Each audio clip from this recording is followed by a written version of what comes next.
وہ صرف دنیا کی نہیں بلکہ آخرت کی بھی فکر کرتا تھا۔ یہ کہنے کے بعد وہ وہاں سے چلا گیا۔ اس طرح کئی سال گزر گئے۔ ایک دن حضرت ابو صالح موسیٰ رحمۃ اللہ علیہ اس کے پاس آئے اور کہا، اب آپ مجھے رخصت کریں، مجھے معاف کر دیں، میرا گھر واپس جانے کا وقت آ گیا ہے۔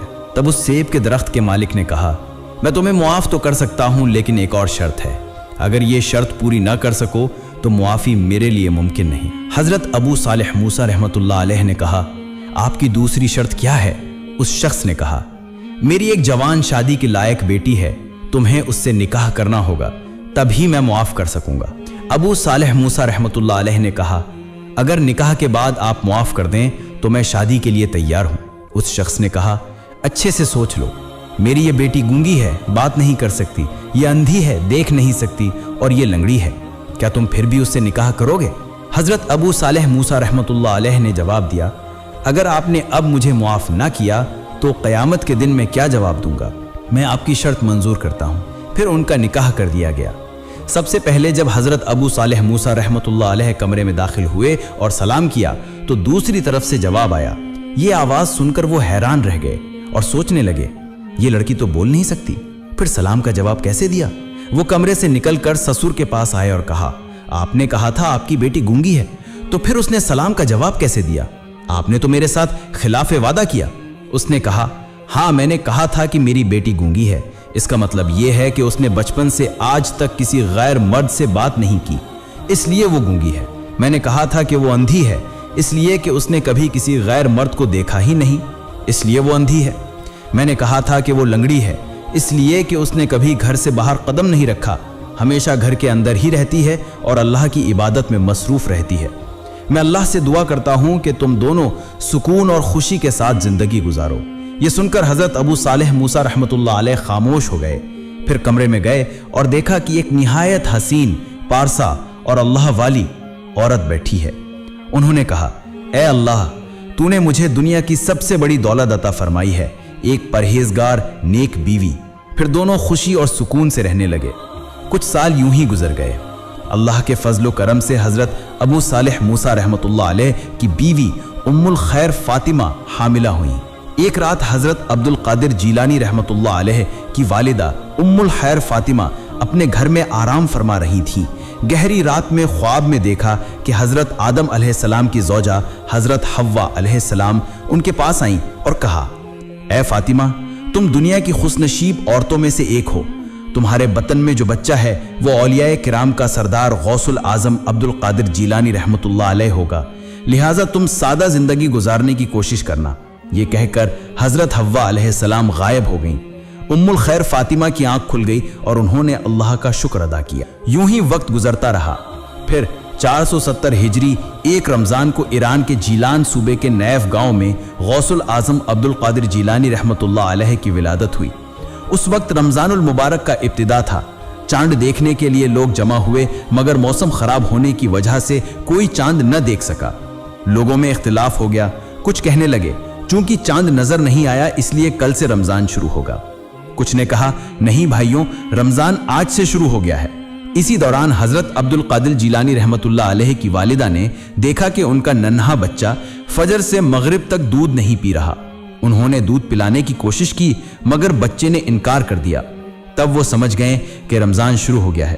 کتابوں میں لکھا ہے کہ یوں ہی رفتہ رفتہ غوث العظم عبد القادر جیلانی رحمۃ اللہ علیہ پروان چڑھنے لگے۔ جب غوث العظم عبد القادر جیلانی رحمۃ اللہ علیہ 4 سال کی عمر کو پہنچے تو قرآن کی تعلیم کے لیے ان کے نانا جان انہیں ایک عالم کے پاس لے گئے۔ پہلے دن استاد نے پڑھانا شروع کیا اور کہا، پڑھو اعوذ باللہ من الشیطان الرجیم۔ اس کے بعد حضرت عبد القادر جیلانی رحمۃ اللہ علیہ نے بسم اللہ الرحمن الرحیم پڑھنے کے بعد 18 پارے قرآن مجید زبانی سنا دیے۔ یہ دیکھ کر وہ استاد حیران رہ گئے۔ وہ چکرا گئے اور اکیلے اکیلے کہنے لگے، اتنی چھوٹی عمر میں جسے پہلی بار پڑھانے کے لیے لایا گیا تھا وہ پڑھانے سے پہلے ہی 18 پارے زبانی کیسے سنا سکتا ہے؟ پھر وہ استاد ایک نظر عبد القادر جیلانی رحمۃ اللہ علیہ کو دیکھتے رہے اور پوچھا، بیٹا تمہارا نام کیا ہے؟ انہوں نے کہا، میرا نام عبد القادر جیلانی ہے۔ اس وقت استاد نے کہا، تمہاری چھٹی ہے، جاؤ، تمہیں مزید پڑھنے کی ضرورت نہیں۔ پھر عبد القادر جیلانی رحمۃ اللہ علیہ گھر کی طرف روانہ ہوئے۔ گھر میں داخل ہوتے ہی نانا جان نے کہا، کیا بات ہے، میں نے تو تمہیں قرآن سیکھنے کے لیے استاد کے پاس چھوڑا تھا، اتنی جلدی واپس کیوں آ گئے؟ تب غوث الاعظم عبد القادر جیلانی رحمۃ اللہ علیہ نے کہا، استاد نے مجھے چھٹی دے دی ہے اور کہا ہے کہ اب تمہیں پڑھنے کی ضرورت نہیں۔ یہ سنتے ہی نانا جان غصے میں ایک لاٹھی لے کر ان کے پیچھے بھاگے۔ وہ دوڑتے دوڑتے کچھ دور گئے تو رستے کے کنارے قبرستان دیکھا۔ تب عبد القادر جیلانی رحمۃ اللہ علیہ نے قبروں والوں کو پکار کر کہا، اے قبروں کے مردوں، دیکھو میرا نانا مجھے مارنے کے لیے پیچھے آ رہا ہے، تم سب سامنے آ جاؤ۔ یہ کہنا تھا کہ قبروں سے بہت سے مردے نکل کر عبد القادر جیلانی رحمۃ اللہ علیہ کے سامنے آ کھڑے ہوئے۔ یہ منظر دیکھ کر نانا جان حیرت زدہ رہ گئے۔ انہیں یقین ہو گیا کہ یہ عام بچہ نہیں بلکہ اللہ کی رحمت اس پر ہے، یہ بڑا ہو کر اللہ کا ایک عظیم ولی بنے گا۔ اسی طرح غوث الاعظم عبد القادر جیلانی رحمۃ اللہ علیہ آہستہ آہستہ بڑے ہونے لگے۔ ایک دن ان کے والد کاروبار کے مقصد سے کسی دور دراز علاقے کے سفر کی تیاری کر رہے تھے۔ اس وقت عبد القادر جیلانی رحمۃ اللہ علیہ نے کہا، ابا جان میں بھی آپ کے ساتھ چلوں گا۔ حضرت ابو صالح موسیٰ نے مسکرا کر کہا، بیٹا تم ابھی چھوٹے ہو، مت جاؤ، رستہ بہت لمبا ہے اور رستے میں خوفناک جنگل ہے۔ اس جنگل میں کئی شیر اور ریچھ رہتے ہیں، وہ حملہ کر سکتے ہیں۔ تب عبد القادر جیلانی رحمۃ اللہ علیہ نے کہا، ابا جان وہ حملہ نہیں کریں گے، مجھے ساتھ لے چلیے، میں ضرور جاؤں گا۔ بالآخر والد اپنے بیٹے کی بات نہ ٹال سکے۔ اگلے دن باپ بیٹا دونوں ساتھ سفر پر روانہ ہوئے۔ چلتے چلتے جنگل کے بیچ میں پہنچے۔ جنگل پرسرار اور سنسان تھا، درندوں کی آوازیں اور ڈراونا ماحول۔ اسی وقت انہوں نے دور پہاڑ کی طرف دیکھا کہ جنگل کا ایک خون خوار شیر جھانک رہا ہے اور ان کی طرف گھور رہا ہے۔ یہ دیکھ کر حضرت ابو صالح موسیٰ نے کہا، عبد القادر دیکھو شیر ہے، جلدی چلو ورنہ حملہ کر دے گا۔ یہ کہنا تھا کہ وہ شیر دہاڑتے ہوئے ان کی طرف بڑھنے لگا۔ ابو صالح موسیٰ خوف کے مارے کانپنے لگے، لیکن عبد القادر جیلانی رحمۃ اللہ علیہ کی آنکھوں میں ذرا سا بھی خوف نہ تھا۔ اس وقت غوث الاعظم عبد القادر جیلانی رحمۃ اللہ علیہ نے کہا، ابا جان آپ یہیں کھڑے رہیے، کچھ نہیں ہوگا۔ جب شیر قریب آیا تو غوث الاعظم عبد القادر جیلانی رحمۃ اللہ علیہ نے شیر کی آنکھوں میں دیکھ کر بلند آواز میں کہا، اے جنگل کے شیر، میرا نام عبد القادر جیلانی ہے، میں اللہ کا بندہ ہوں اور رحمت للعالمین محمد رسول اللہ صلی اللہ علیہ وسلم کا امتی ہوں۔ یہ سنتے ہی شیر فوراً رک گیا، اس کی آنکھوں سے درندگی ختم ہو گئی۔ شیر نے سر جھکا لیا اور آ کر عبد القادر جیلانی رحمۃ اللہ علیہ کے قدموں کے پاس بیٹھ گیا۔ پھر اس نے حضرت عبد القادر جیلانی رحمۃ اللہ علیہ اور ابو صالح موسیٰ کے قدموں کو چوم لیا اور آہستہ آہستہ جنگل میں واپس چلا گیا۔ یہ کرامت دیکھ کر ابو صالح موسیٰ رحمۃ اللہ علیہ حیران رہ گئے اور سمجھ گئے کہ یہ بچہ عام نہیں بلکہ مستقبل میں اللہ کا ایک عظیم ولی بنے گا۔ کچھ دنوں کے بعد بغداد کے ایک اہم علاقے میں خوفناک آگ لگ گئی۔ آگ تیزی سے پھیلنے لگی اور لوگوں کے گھر جلنے لگے۔ لوگ گھبرا کر ادھر ادھر بھاگنے لگے اور اپنے مال کو بچانے کی کوشش کرنے لگے، لیکن آگ اتنی شدید تھی کہ کوئی بھی اسے بجھانے پر قادر نہ تھا۔ اس حالت میں سب لوگ حضرت عبد القادر جیلانی رحمۃ اللہ علیہ کے پاس دوڑ کر گئے اور عرض کیا، عبد القادر جیلانی آپ کچھ کیجئے، آگ ہماری جان و مال کو بالکل تباہ کر رہی ہے۔ تب حضرت عبد القادر جیلانی رحمۃ اللہ علیہ نے یہ خبر سن کر فرمایا، تم صبر کرو اور اللہ پر بھروسہ رکھو۔ پھر وہ فوراً جائے حادثہ کی طرف روانہ ہوئے۔ وہاں پہنچ کر دیکھا کہ سب کچھ تقریباً جل چکا ہے، صرف تھوڑا سا باقی ہے۔ تب حضرت عبد القادر جیلانی رحمۃ اللہ علیہ نے اللہ کے حضور دعا کی اور کہا، یا اللہ اگر تو چاہے تو سب کچھ ممکن ہے۔ یا اللہ تو نے نمرود کی آگ سے حضرت ابراہیم علیہ السلام کو بچایا تھا، آج بھی اپنی رحمت سے ہمیں بچا لے۔ یہ کہہ کر آگ کو حکم دیا، اے آگ رک جا، اللہ کے حکم سے اب تو کسی کو نقصان نہیں پہنچا سکتی۔ ان کے یہ کہتے ہی آگ رفتہ رفتہ بجھنے لگی۔ لوگ اپنی آنکھوں سے دیکھنے لگے کہ آگ رک گئی ہے اور شعلے مکمل طور پر بجھ گئے ہیں۔ یہ دیکھ کر سب حیرت زدہ رہ گئے۔ اس معجزے کو دیکھ کر جو لوگ غیر مسلم تھے وہ حضرت عبد القادر جیلانی رحمۃ اللہ علیہ کے ہاتھ پر مرید ہو گئے اور اللہ پر کامل ایمان لے آئے۔ یوں ہی عبد القادر جیلانی رحمۃ اللہ علیہ بچپن سے بڑے ہوئے اور اللہ کے ولی بن گئے۔ وہ ہمیشہ اللہ کی عبادت میں مشغول رہتے تھے۔ ایک دن غوث الاعظم عبد القادر جیلانی رحمۃ اللہ علیہ گہرے جنگل کی ایک سنسان جگہ پر اللہ کی عبادت کر رہے تھے۔ اسی وقت ایک عجیب اور خوفناک شکل کا آدمی نمایاں ہوا۔ یہ دیکھ کر آپ رحمت اللہ علیہ حیران ہو گئے اور سوچنے لگے کہ اس سنسان جنگل میں انسان کا کوئی نشان نہیں، یہ کیسا شخص آ گیا؟ وہ عجیب شکل کا آدمی آہستہ آہستہ قریب آ کر بولا، اے عبد القادر جیلانی، تم تو اللہ کے خاص بندے ہو، تو پھر اس گہرے جنگل میں کیا کر رہے ہو؟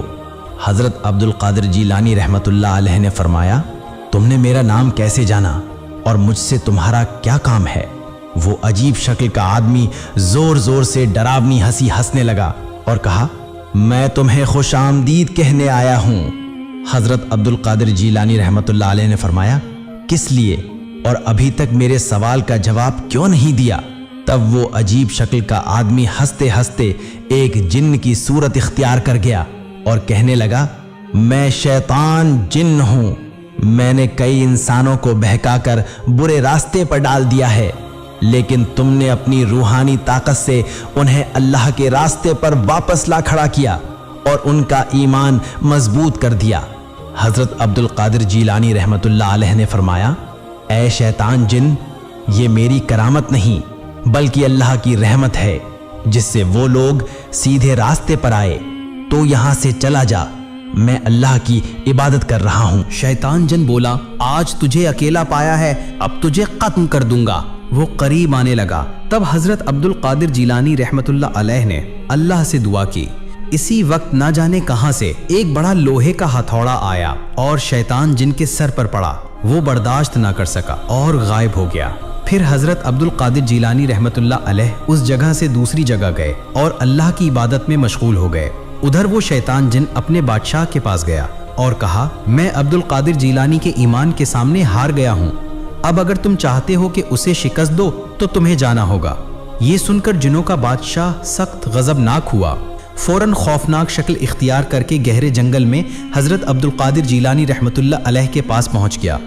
حضرت عبد القادر جیلانی رحمت اللہ علیہ نے فرمایا، اے شیطان، یہاں سے چلا جا، میں اللہ کی عبادت کر رہا ہوں۔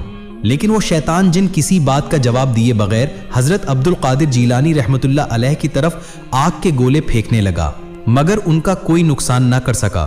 آگ کے گولے درمیان میں ہی ختم ہو گئے۔ پھر اس شیطان جن نے اپنی ساری طاقت لگا کر دوسرا حملہ کرنا چاہا۔ تب حضرت عبد القادر جیلانی رحمت اللہ علیہ نے اللہ سے دعا کی۔ دعا کے ساتھ ہی اچانک ایک سوار تلوار لے کر گھوڑے پر نمایاں ہوا اور اس شیطان جن پر حملہ کرنے لگا۔ یہ دیکھ کر وہ شیطان جن ڈر کے مارے دوبارہ غائب ہو گیا۔ اسی وقت وہ سوار بھی غائب ہو گیا۔ حضرت عبد القادر جیلانی رحمت اللہ علیہ سمجھ گئے کہ یہ دراصل اللہ کی مدد تھی۔ پھر آپ رحمت اللہ علیہ اس جگہ سے نکل کر ایک اور سنسان مقام پر تشریف لے گئے اور وہاں قرآن کی تلاوت شروع کر دی۔ اسی رات بارش شروع ہو گئی۔ بارش کے دوران اچانک ایک پرسر نور ظاہر ہوا اور غیب سے آواز آئی، اے عبد القادر جیلانی، میں تیری عبادت سے خوش ہوں، آج سے تمام حرام چیزیں تیرے لیے حلال کر دی گئی ہیں، اب تم جو چاہو وہ کر سکتے ہو، تمہیں اب کبھی عبادت کرنے کی ضرورت نہیں۔ اس وقت حضرت عبد القادر جیلانی رحمت اللہ علیہ سمجھ گئے کہ یہ شیطان جن کی کارستانی ہے۔ فوراً اپنی روحانی قوت کے ذریعے اس شیطان کو قید کر لیا۔ تب وہ شیطان جن کہنے لگا، اے عبد القادر جیلانی، تم اپنے ایمان اور علم کی وجہ سے بچ گئے، ورنہ تم بھی گمراہ ہو جاتے۔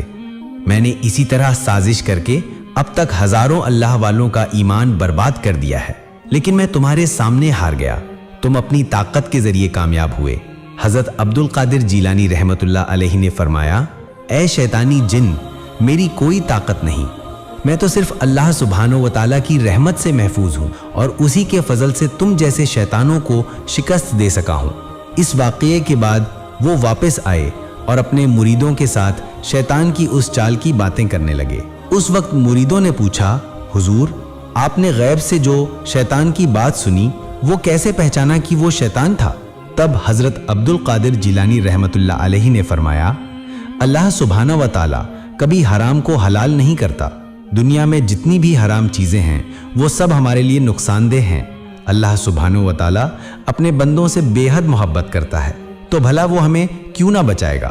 اس کے علاوہ عبادت سے روکنے والا صرف شیطان ہے، اور یہیں سے میں نے پہچان لیا کہ وہ شیطان تھا۔ غوث اعظم عبد القادر جیلانی رحمت اللہ علیہ حق کے رہنما تھے۔ جنہوں نے خود کو اللہ سبحانہ و تعالیٰ کی محبت میں فنا کر دیا تھا۔ ان کی کرامات اس بات کی دلیل ہیں کہ جو لوگ اللہ سبحانہ و تعالیٰ کی محبت میں خود کو قربان کر دیتے ہیں، اللہ سبحانہ و تعالیٰ اپنی لامحدود قوت ان کے ذریعے ظاہر فرماتا ہے۔ اللہ سبحانہ و تعالیٰ ہم سب کو غوث العظم کی تعلیمات پر چلنے کی توفیق عطا فرمائے، آمین۔